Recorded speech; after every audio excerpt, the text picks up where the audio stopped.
Staff Sergeant David Harper stood alone in the communications bunker at 0300 hours, his breath forming small clouds in the cold Montana air. Fort McKenzie sprawled across the valley below, its scattered lights like fallen stars against the black canvas of night. The bunker, a concrete relic from the Cold War, hummed with the steady rhythm of encrypted transmissions flowing through military satellites overhead. David had volunteered for the overnight shift again, not because he enjoyed the isolation, but because silence allowed him to think. At 32, he carried the weight of 3 combat deployments and a chest full of commendations. But tonight his mind churned with something far more dangerous than enemy fire suspicion. For the past 6 weeks, he had noticed irregularities in the transmission logs. Nothing obvious, just small discrepancies in timing, unexplained gaps in the data stream, and encrypted files that appeared and vanished without proper authorization codes. At first, he dismissed it as technical glitches. The equipment was aging, the software temperamental. But David Harper had not survived Kandahar and Mosul by ignoring his instincts. The door behind him opened with a metallic groan. Lieutenant Colonel Marcus Brennan stepped inside, his uniform crisp despite the ungodly hour. He was a tall man, silver-haired and commanding, with the kind of presence that made junior officers stand straighter. He'd been David's mentor once, the man who had written the recommendation that earned David his promotion and his position at Fort McKenzie. "Working late again, Sergeant?" Brennan's voice was smooth, almost paternal. "Just finishing the transmission audit, sir," David replied, keeping his tone professional. "There's been some unusual activity in the encrypted channels. I wanted to document it properly before filing a report." Something flickered in Brennan's eyes. It lasted only a heartbeat, but David saw it, a flash of calculation, of assessment. The colonel stepped closer, his boots echoing on the concrete floor. "Unusual how?" he asked. David gestured to his monitor. "Unexplained data packets routing through secondary servers. The timestamps don't match the authorization logs. It's probably nothing, but protocol requires." "Protocol," Brennan interrupted gently, placing a hand on David's shoulder, "sometimes gets in the way of efficiency. You know how bureaucracy works, Sergeant. Paperwork for paperwork's sake. I'll look into it personally. No need to file an official report and tie up resources over a software glitch." The hand on his shoulder felt heavy, almost threatening. David nodded slowly. "Understood, sir. Good man." Brennan smiled, but the warmth never reached his eyes. "Get some rest, Harper. You've been pushing yourself too hard lately." "That's an order." After the colonel left, David sat motionless, staring at the screen. His instinct screamed. Brennan's reaction had been wrong, too quick, too dismissive, too eager to prevent an official report. A good commander would have thanked him for his diligence, not shut him down. David pulled up the transmission logs again, this time digging deeper, bypassing the standard security protocols he had helped design. What he found made his blood run cold. The irregular transmissions were not random. They formed a pattern, routing classified intelligence to an external server hidden behind layers of encryption. Someone was selling secrets, and that someone had access to the highest levels of base security. He copied the evidence onto an encrypted drive, his hand steady despite the hammering of his heart. As the first pale light of dawn touched the Montana sky, Staff Sergeant David Harper realized he had just become the most dangerous person on the base. Part 2. The Walls Close. And David spent the next 72 hours in a state of controlled paranoia. He went through his duties with mechanical precision, maintaining his usual routines while his mind worked furiously behind a mask of normalcy. He could not go to Colonel Brennan. If his suspicions were correct, Brennan was either involved or complicit. Going directly to the base commander seemed logical, but without solid proof and a clear chain of custody, he risked being dismissed as a troublemaker or worse. accused of fabricating evidence. He needed more than data. He needed context, corroboration, something concrete enough that it could not be buried or explained away. That meant watching, waiting, and gathering information without revealing his hand. On the fourth day, Captain Elena Vasquez approached him in the mess hall. She was Intelligence Division, sharp-eyed and careful, one of the few officers on base who treated enlisted personnel like human beings rather than equipment. They had worked together on a joint operation in Syria, and she had proven herself capable under fire. "You look like you haven't slept in a week, Harper," she said quietly, sitting across from him with her tray. "Just a lot on my mind, ma'am," he replied, keeping his voice neutral. She studied him for a long moment, then leaned forward slightly. "I've been reviewing intelligence reports from the past quarter. There's been a concerning pattern of leaked operational data. Small things at first: supply routes, patrol schedules, but it's escalating. Someone with access to classified communications is feeding information to foreign actors."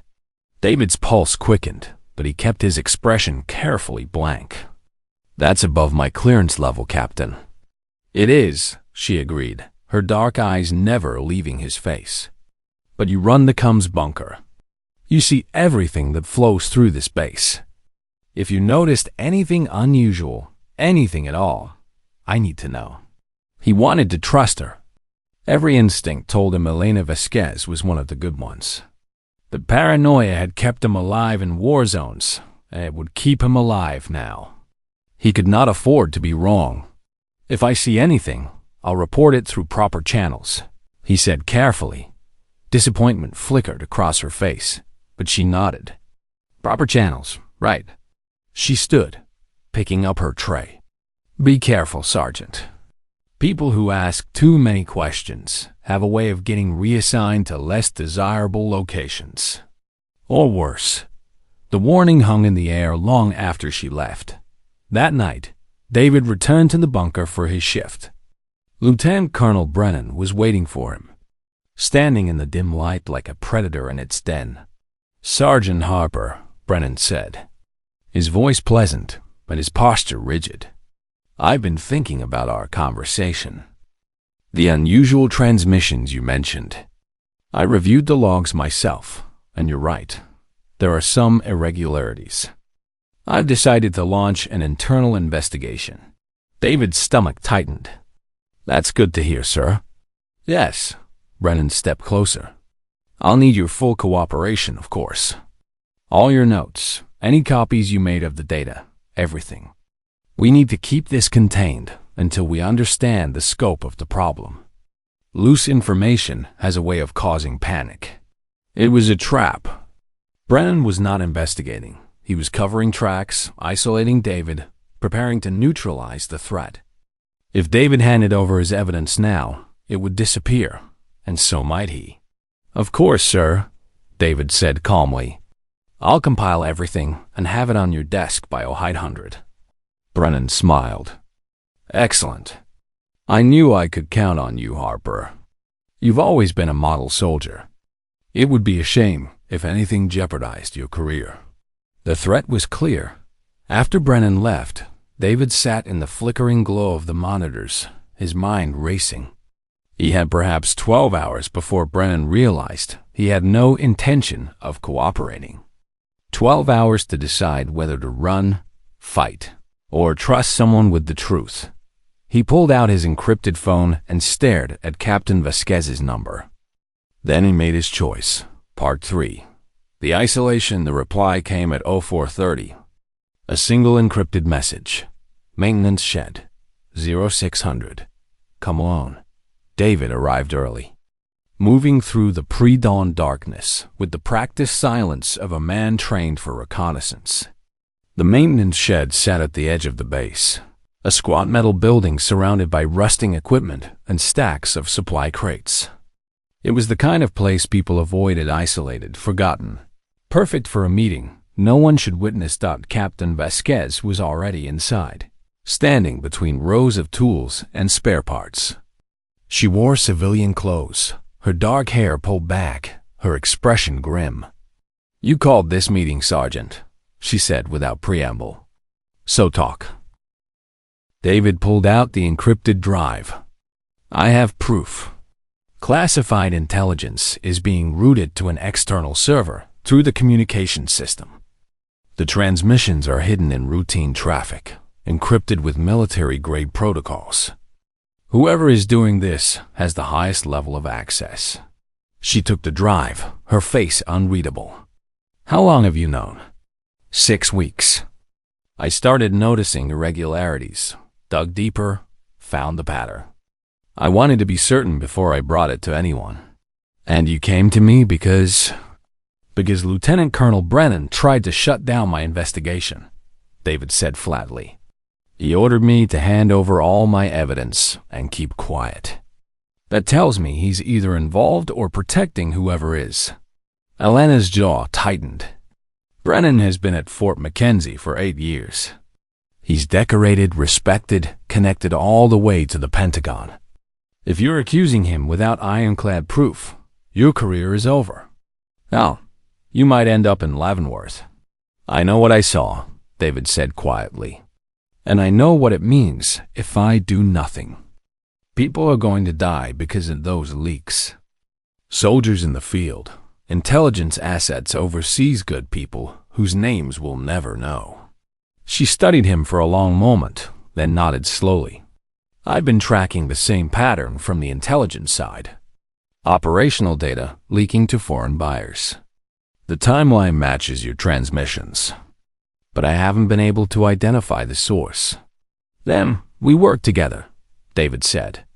Quietly, carefully. "We build a case that can't be ignored or buried." Elena hesitated, then extended her hand. "If we're doing this, we do it by the book. No shortcuts, no vigilante justice. We gather evidence, present it to the Inspector General, and let the system work." David shook her hand, feeling the first flicker of hope in days. Agreed. But the system, as they would soon discover, was already working against them. By mid-morning, David noticed the changes. Soldiers who normally greeted him avoided his gaze. Conversations stopped when he entered rooms. His security clearance, when he tried to access certain files for routine work, came back with unexplained delays. Someone was poisoning the well, spreading rumors, turning him into a pariah. At lunch, he sat alone. Across the mess hall, he saw Lieutenant Colonel Brennan in conversation with the base commander, Colonel Sarah Hendricks.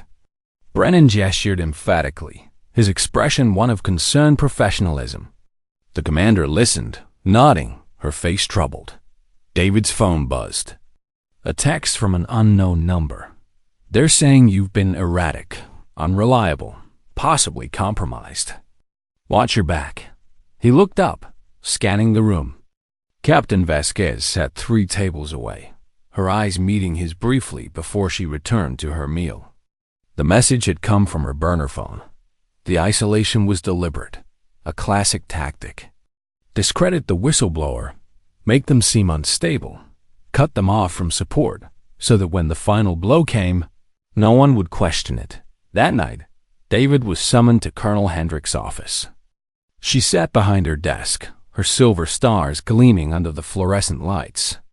Her expression carefully neutral. "Sergeant Harper," she began, "Lieutenant Colonel Brennan has expressed concerns about your recent behavior.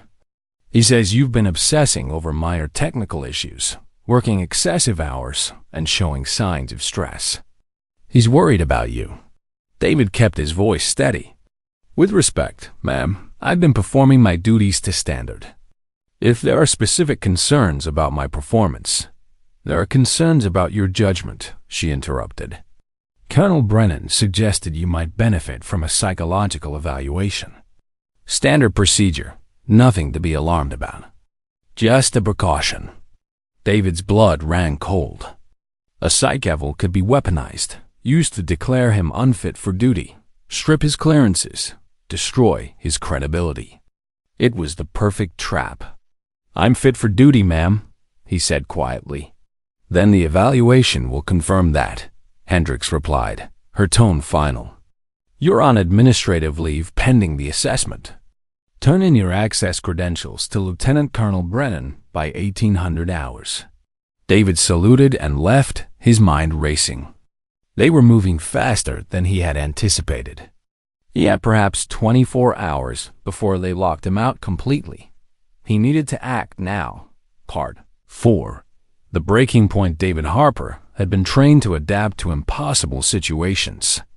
Survival in hostile territory required improvisation, clarity, and the ability to operate without support. Fort McKenzie had become hostile territory, and he was alone behind enemy lines. He spent his forced leave doing exactly what they did not expect. He stayed visible. He went to the gym, ran his usual routes, ate in the mess hall at regular hours.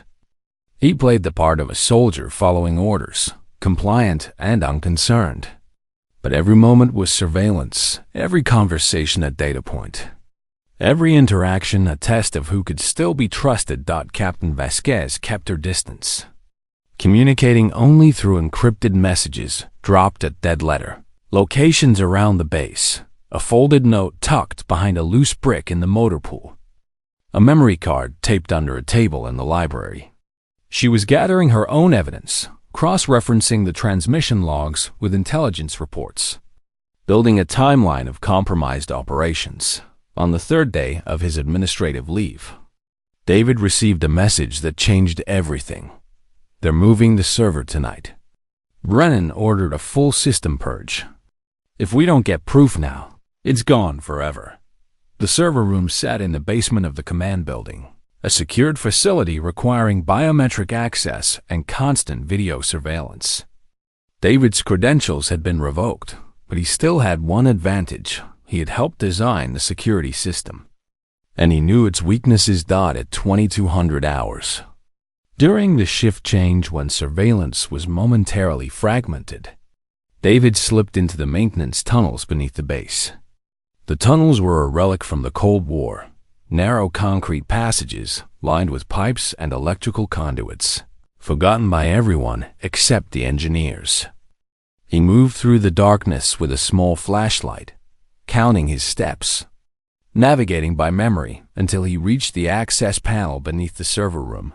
He pried open the panel and climbed up into a small utility closet adjacent to the main server bay. Through the wall, he could hear voices. Lieutenant Colonel Brennan and someone else, speaking in low, urgent tones. David pressed his ear against the wall, straining to hear. "Can't wait any longer," Brennan was saying. "Harper knows too much, and Vasquez is digging where she shouldn't. The buyers are getting nervous. They want assurances that the pipeline is secure." "Then give them assurances," the second voice replied. It was smoother, colder, a voice David recognized from base briefings but could not immediately place. "Discredit Harper, transfer Vasquez overseas, and finish the purge. By this time next week, there will be no evidence and no witnesses. And if Harper has copies, then we make sure those copies disappear, along with Harper, if necessary. Actions happen, Colonel, especially to unstable soldiers on administrative leave." David's hands clenched into fists. They were not just covering their tracks. They were planning to eliminate him. This was no longer about career survival. This was about staying alive.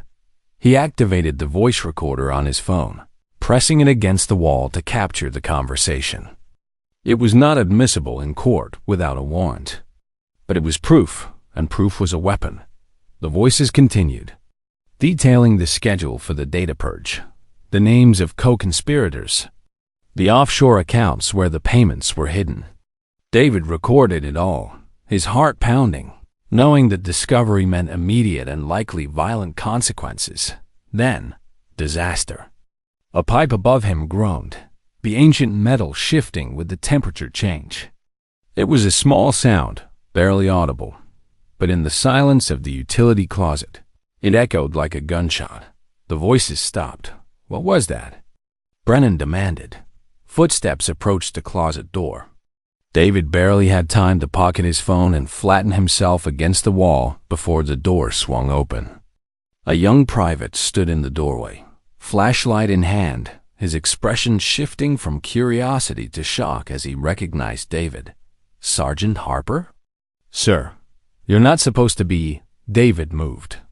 Not with violence, but with precision. He grabbed the private's wrist, spun him around, and pressed him gently but firmly against the wall, speaking low and fast into his ear. "Listen to me carefully, Private. I'm not here to hurt you. I'm here to stop something very bad. If you trust me, if you believe in what we swore to protect, you're going to walk away right now and forget you saw me. Can you do that?" The private was young, maybe 21, his eyes wide with fear and confusion. For a terrible moment, David thought he would call out, raise the alarm, end everything. Then the young man gave a barely perceptible nod. David released him. The private stumbled back, glanced toward the server room where Brennan's voice was calling out, asking what was happening, then looked back at David. He made his choice. He stepped away from the closet, called back toward the server room. "Just checking the maintenance access, sir. Everything's secure," and walked away. David exhaled slowly, his entire body shaking with adrenaline. He had seconds to disappear. He descended back into the tunnels, pulling the access panel closed behind him, and moved through the darkness with renewed urgency. He had the recording. He had proof. But he also had confirmation that Brennan was willing to kill to protect his secret dot by the time he emerged from the tunnels on the far side of the base. Dawn was breaking over the mountains. David's phone buzzed with a new message from Elena. "I have corroborating evidence. Inspector General arrives in 48 hours. We need to survive until then. 40-8 hours. 2 days to stay alive, stay hidden, and prevent Brennan from destroying the evidence or eliminating the witnesses." David looked out at the quiet base, at the soldiers beginning their morning routines, unaware of the corruption rotting the foundation beneath them. He had crossed a line. There was no going back now. He was a target, marked for elimination, but he was also the only thing standing between justice and a cover-up that would cost lives. He sent a single message back to Elena. "I have the recording. Meet at the secondary location. We end this." Part 5. The counterattack. The secondary location was an abandoned observation post 10 miles north of Fort McKenzie, perched on a ridge overlooking the valley. It had been used during training exercises decades ago, then forgotten as the base expanded in other directions. Now, it was little more than a concrete bunker, half buried in dirt and pine needles. Its windows boarded up, its interior cold and empty. David arrived first, checking the perimeter with the careful attention of a man who had survived ambush in Fallujah. He set up a small portable heater, arranged his evidence on a makeshift table, and waited. Captain Elena Vasquez arrived 20 minutes later, driving an unmarked civilian vehicle. She carried a weathered backpack and wore the expression of someone who had not slept in days. They did not waste time with pleasantries. "I pulled financial records," she said, spreading documents across the table. 3 offshore accounts linked to Lieutenant Colonel Brennan. Payments totaling over $2 million over the past 4 years. All traced back to foreign shell corporations with ties to intelligence agencies hostile to the United States. David added his encrypted drive and the voice recording. "I have the transmission logs showing classified data being routed to external servers. And I have a recorded conversation between Brennan and an unidentified accomplice discussing the cover-up and plans to eliminate us." Elena listened to the recording, her face growing harder with each word. When it ended, she looked up at him. "The second voice, that's Major General Philip Crane. He's the Deputy Commander of Intelligence for the entire region." David felt the ground shift beneath him. This was not just one corrupt officer. This was a network, a conspiracy reaching into the highest levels of military command. "If Crane is involved," he said slowly, Then going through normal channels might not be enough. They could bury the investigation before it starts. That's why we go directly to the Inspector General, Elena replied. She's outside the chain of command, reports directly to the Secretary of Defense. But we need to survive the next 48 hours, and Brennan knows we have something. He's going to move against us. As if summoned by her words, David's phone buzzed. A text from an unknown number. You have something that belongs to us. Return it, and we'll forget this misunderstanding. Refuse, and you'll be remembered as a traitor. David showed the message to Elena. They're trying intimidation. That means they don't know where we are or how much evidence we have. We still have the advantage. Then we press it, she said. We create copies of everything, distribute them to multiple secure locations, and we make it known that if anything happens to us, the evidence goes public. Mutually assured destruction. Over the next 12 hours, they worked with the efficiency of a two-person special operations unit. Elena used her intelligence contacts to create encrypted backups stored on secure servers in 3 different countries. David reached out to a retired JAG officer he had served with, a man now working as a civilian defense attorney, and arranged for a dead man switch if David and Elena failed to check in every 12 hours. The evidence would be automatically forwarded to the media and to congressional oversight committees. They also reached out to the few people on base they believed they could trust. Master Sergeant Thomas Riley, a grizzled veteran who ran the military police detachment, had worked with David in Iraq and owed him his life. When David explained the situation, Riley listened without interruption, then nodded once. I can't do much officially, Riley said over a secure call, but I can make sure you're not disappeared quietly. I'll have eyes on Brennan and Crane. If they move against you, I'll know, and I'll make noise loud enough that they can't sweep it under the rug. It was not much, but it was something. A thin thread of support in a web of hostility. On the evening of the second day, with the Inspector General scheduled to arrive the following morning, David and Elena received word that Lieutenant Colonel Brennan had called an emergency command meeting. All senior officers were required to attend. It was happening, the final move. The moment when Brennan would try to consolidate power and frame David and Elena as traitors before the investigation could begin. We need to be there, Elena said. If we hide, they control the narrative. If we show up, we force them to act in the open. David agreed, though every instinct screamed at him to stay hidden. We go together. We bring the evidence. And we make sure there are witnesses. They arrived at Fort McKenzie just after 2100 hours. The base was quiet, most soldiers in their barracks, the command building lit but subdued. Master Sergeant Riley met them in the parking lot, his expression grave. They're waiting for you, he said. Brennan, Crane, and the base commander. There are also 4 MPs stationed inside on Brennan's orders. He's setting a trap. Then we spring it, David replied. He looked at Riley. You remember what I asked you to do? Riley nodded. Recording devices in the conference room. Live feed to 3 separate servers.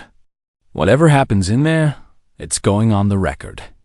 David and Elena exchanged a glance. This was it. The moment where they either exposed the conspiracy or were destroyed by it. They walked into the command building together, 2 soldiers against a system designed to protect its own. The conference room was on the 2nd floor, its doors closed, voices murmuring inside. David reached for the handle, then paused. If this goes wrong, he said quietly to Elena, thank you for believing me. She gave him a small, tight smile. If this goes wrong, I'll see you in Leavenworth. Let's make sure it doesn't. David opened the door. Part 6. The exposure of the conference room was a study in power dynamics. Lieutenant Colonel Marcus Brennan sat at the head of the long table, his uniform immaculate, his expression one of paternal disappointment. Beside him sat Major General Philip Crane, a silver-haired man with the bearing of someone accustomed to command, and the cold eyes of someone who had long ago stopped seeing people as anything other than assets or obstacles. Colonel Sarah Hendricks, the base commander, occupied the opposite end of the table, her face a mask of professional neutrality. 4 military police officers stood at attention along the walls, their presence both security and intimidation. Brennan looked up as David and Elena entered, his smile thin and calculated. "Sergeant Harper, Captain Vasquez, thank you for joining us. Please sit." They remained standing. "This isn't a social call, Colonel," Elena said, her voice steady. "We're here because you've been using your position to sell classified intelligence to foreign actors. And you've tried to cover it up by discrediting and threatening anyone who discovered the truth." The room went silent. Colonel Hendricks' eyes widened slightly. The MPs shifted uncomfortably. Only Brennan and Crane seemed unsurprised, their expressions unreadable. Brennan leaned back in his chair, steepling his fingers. "That's quite an accusation, Captain. I assume you have evidence to support such a serious claim?" David stepped forward, placing the encrypted drive on the table. "Transmission logs showing classified data being routed to external servers under your authorization codes. Financial records linking you to offshore accounts funded by foreign intelligence services. And a recording of you and General Crane discussing plans to eliminate witnesses and destroy evidence." For the first time, Crane spoke, his voice like ice. "Sergeant, you're aware that unauthorized recordings of superior officers constitute a violation of military law? And that breaking into secure facilities, as you did 3 nights ago, is grounds for a court-martial?" "I'm also aware," David replied evenly, "that treason carries a death sentence. And that covering up treason makes you an accessory, sir." The tension in the room was suffocating. Colonel Hendricks stood, her hands flat on the table. "This is an extraordinary allegation. Sergeant Harper, Captain Vasquez, I need to see this evidence before we proceed any further." David gestured to the drive. "It's all there, ma'am. But before you review it, you should know that copies have been secured off-site. If anything happens to us, if this evidence is suppressed or destroyed, it will be released to the media, to Congress, and to the Inspector General's office simultaneously. There is no scenario in which this stays hidden." Brennan's mask finally cracked. His jaw tightened, his eyes flickering with something dark and dangerous. "You're making a mistake, Harper. A career-ending, life-destroying mistake. Walk away now, and I'll see to it that this is forgotten. Continue down this path, and I promise you'll regret it." "The only thing I regret," David said quietly, "is that it took me this long to act." Colonel Hendricks picked up the drive, her expression unreadable. "I'm going to review this evidence immediately. Until I do, everyone in this room is confined to base. That includes you, Colonel Brennan, and you, General Crane. MPs, secure this room. No one leaves until I have answers." Brennan stood abruptly, his chair scraping against the floor. "You're overstepping your authority, Colonel." "No," Hendricks said, her voice like steel. "I'm exercising it." "Sit down, Colonel." "That's an order." For a long moment, Brennan stood frozen, rage and calculation warring in his eyes. Then, slowly, he sat. Crane followed, his expression betraying nothing. Hendricks turned to David and Elena. "You two, with me. We're going to review this evidence together, and if it's half as damning as you claim, we're going to bury the people responsible so deep they'll never see daylight again." The next 3 hours were a blur of documentation, testimony, and verification. Colonel Hendricks, once presented with the irrefutable evidence, acted with the decisive authority that had earned her command. She placed immediate calls to the Inspector General, to military intelligence oversight, and to the Judge Advocate General's office by 0300 hours. Federal investigators were en route to Fort McKenzie. By 0600, Lieutenant Colonel Marcus Brennan and Major General Philip Crane were in custody. Stripped of their ranks and privileges, facing charges of treason, espionage, and conspiracy. David stood on the steps of the command building as the sun rose over the Montana mountains, painting the sky in shades of gold and crimson. Elena stood beside him, her face exhausted but relieved. "We did it," she said quietly.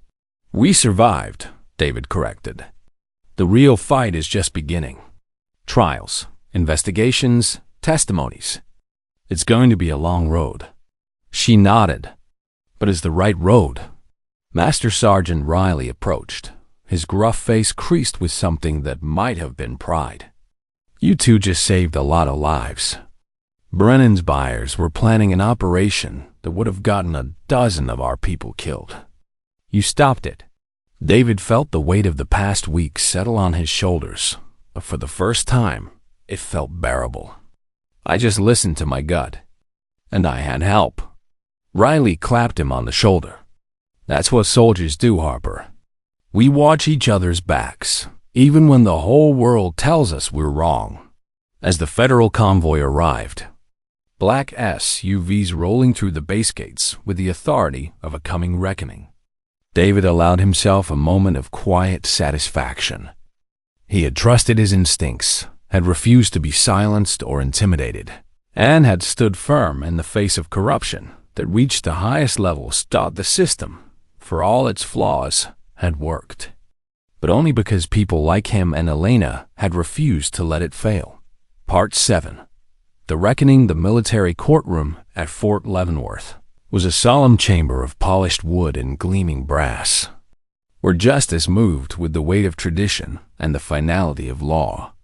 David Harper sat in the gallery, his dress uniform pressed and perfect, his bearing that of a man who had walked through fire and emerged, tempered rather than broken. 3 months had passed since the arrests. 3 months of depositions, interviews, investigations that sprawled across continents and uncovered a network of corruption far larger than anyone had initially imagined.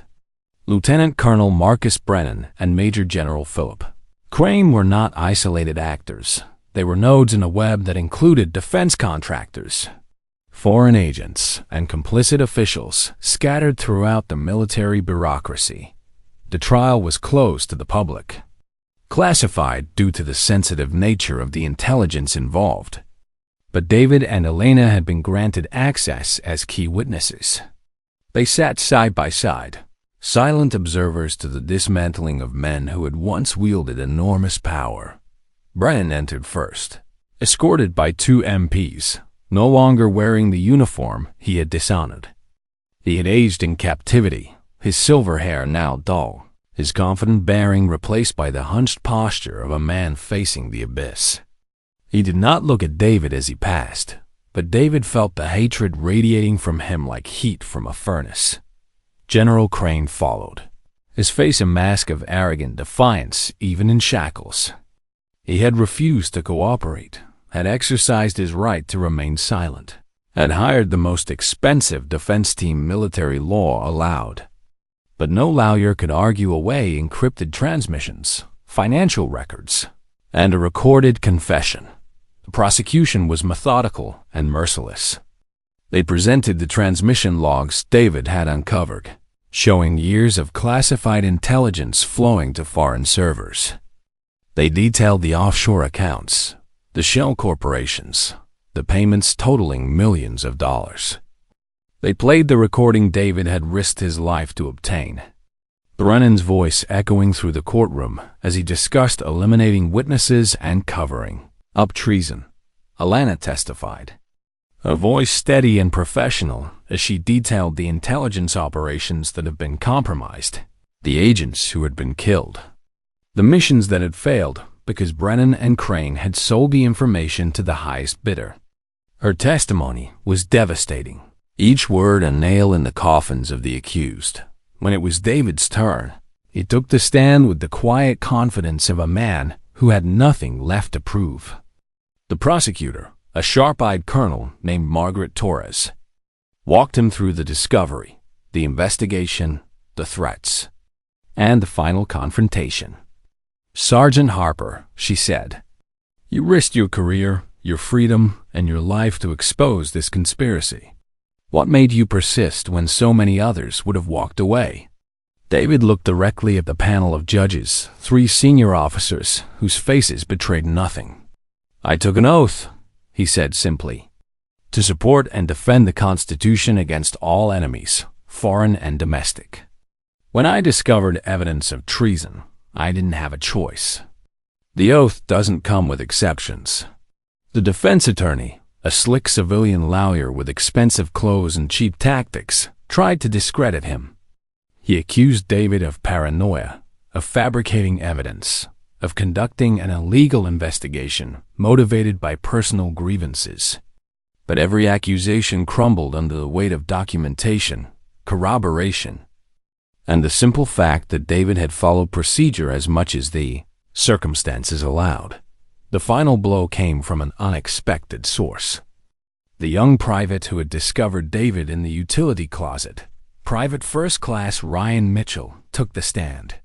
He had been subpoenaed by the defense, who hoped he would testify that David had assaulted him or acted erratically. Instead, Mitchell sat ramrod straight in the witness chair and told the truth. "Sergeant Harper didn't threaten me. He asked for my trust, and he told me he was trying to stop something bad. I believed him. And I was right to believe him because everything he said was true." The defense attorney sputtered, trying to salvage the testimony, but Mitchell was unshakable. He had made his choice that night, and he stood by it. The trial lasted 2 weeks. The verdict took the panel less than 4 hours to reach. Guilty on all counts. Treason, espionage, conspiracy, obstruction of justice. Lieutenant Colonel Marcus Brennan and Major General Philip Crane were sentenced to life imprisonment without possibility of parole. Their pensions revoked, their names stricken from the rolls of honor as the sentences were read. Brennan finally looked at David.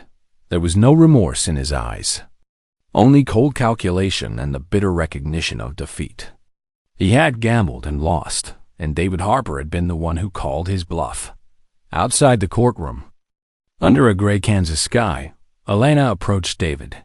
She had been promoted to major, given a commendation for her role in the investigation, and offered a position at the Pentagon. "They want to promote you too," she said. "Field promotion to warrant officer with a position in military intelligence. You've earned it." David shook his head slowly. "I didn't do this for promotions or commendations. I did it because it was right. So what will you do?"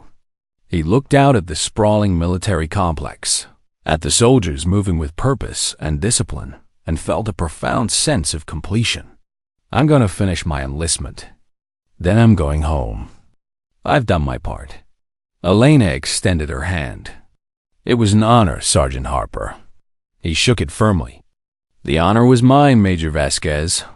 As she walked away, David stood alone in the Kansas wind, thinking about the long road that had led him here. He had been a soldier who stumbled onto a conspiracy, a whistleblower who refused to be silenced, a man who trusted his instincts even when the world told him he was wrong. The fight had cost him sleepless nights, threats, isolation, and the knowledge that he had made powerful enemies who would remember his name. But it had also given him something invaluable, the certainty that when tested, he had not broken. He pulled out his phone and sent a single message to Master Sergeant Riley, who had been reassigned to a training command and was building a new program to teach junior soldiers about integrity and accountability. "It's done."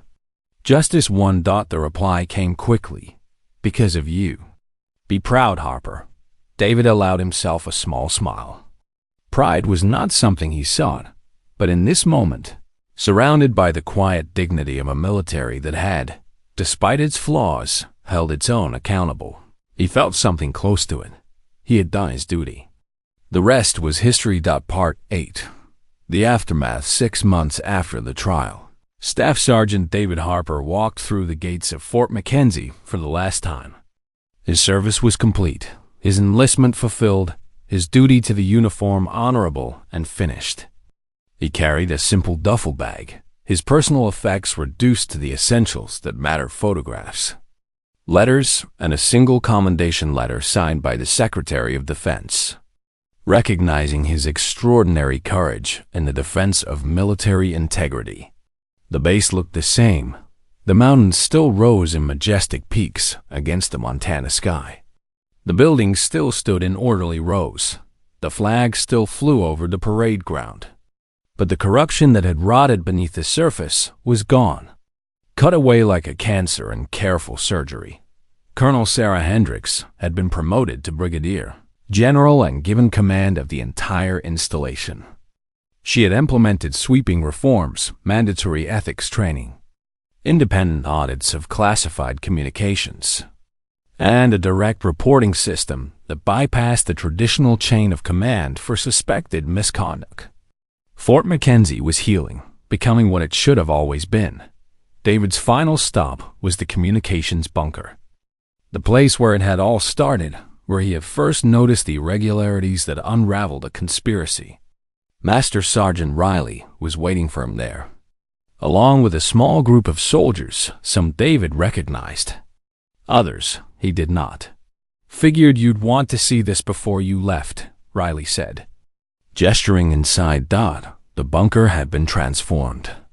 What had once been a cold utilitarian space was now part memorial, part training facility. On one wall hung a plaque in recognition of Staff Sergeant David Harper and Major Elena Vasquez, whose courage and integrity exposed corruption and protected the lives of American service members. Their example stands as a reminder that the oath we swear is greater than any individual, and that true heroism often requires standing alone. Below the plaque were framed photographs of Arthur Miller, the journalist who had inspired David's persistence, even though they had never met. Of the soldiers whose lives had been saved by the exposure of the intelligence leaks. And of David and Elena, standing together outside the courtroom at Fort Leavenworth. David stood silently, absorbing the weight of the recognition. It felt both too much and not enough too much, because he had simply done what was right. Not enough, because the true cost could never be captured in bronze and words. A young sergeant stepped forward. A woman in her mid-20s with the sharp eyes of someone who paid attention. "Sergeant Harper, I just want to say thank you. I'm part of the new oversight program General Hendricks created. We study cases like yours, not to glorify them, but to understand them. To make sure that if someone sees something wrong, they know they can speak up." David looked at her, seeing in her earnest expression the future of an institution trying to be better. "The hardest part isn't seeing the wrong," he said quietly. "It's deciding you're willing to pay the price to make it right. Just remember, the uniform means nothing if we don't have the courage to hold each other accountable." She nodded. Committing his words to memory, Riley walked David out to his truck, the same battered vehicle that had carried him through the blizzards and investigations of the past year. "What's next for you, Harper? Civilian life? Contractor work? Teaching?" David climbed into the driver's seat, his hands resting on the wheel. "I'm going back to Montana. There's a piece of land near Flathead Lake, quiet and far from everything. I'm going to build a cabin, live simply, and remember what peace feels like." "You've earned it," Riley said. "But something tells me peace won't keep you long. Men like you, Harper, you're wired to fight for what's right. It's not something you can turn off." David smiled faintly. "Maybe, but I can choose my battles now. And for a while, I'm choosing to sit them out." As he drove away from Fort McKenzie, the mountains rising around him and the road stretching empty ahead, David thought about the journey that had brought him here. He had been a soldier seeking solitude, a man haunted by the violence of war, hoping to disappear into the wilderness and leave the fight behind. Instead, he had found a new battle, one that required different weapons, courage, integrity, and the willingness to stand alone against overwhelming odds. He had exposed corruption, saved lives, and proven that even in a system as vast and powerful as the military, one person with evidence and conviction could change everything. The road ahead was uncertain. Civilian life would be an adjustment, a new battlefield without the structure and clarity of military service. But David Harper had learned something crucial in the past year. He was not defined by his uniform, his rank, or his past. He was defined by his choices, and he had chosen to be a man of integrity. As the sun set over the Montana wilderness, painting the sky in brilliant shades of orange and purple, David allowed himself to feel something he had not felt in years' hope. Not the naive optimism of youth, but the hard-won confidence of a man who had faced the darkness and refused to be consumed by it. Somewhere behind him, Fort McKenzie continued its mission. A little cleaner, a little better, because he had refused to look away. Somewhere ahead, a quiet piece of land waited, where he could finally lay down the burdens of war and corruption and simply be. He had served his country. He had honored his oath. He had done his duty. Now, finally, he was going home. Sometimes the greatest battles are fought not on foreign soil, but within the institutions we serve. The story of David Harper reminds us that courage is not the absence of fear, but the choice to act when everything tells you to stay silent. His journey stands as a testament to the power of one person with integrity, evidence, and the refusal to back down. In a world that often rewards complicity, he chose accountability. And in doing so, he proved that the oath we swear to support and defend is not just words, but a sacred promise that demands action, no matter the cost.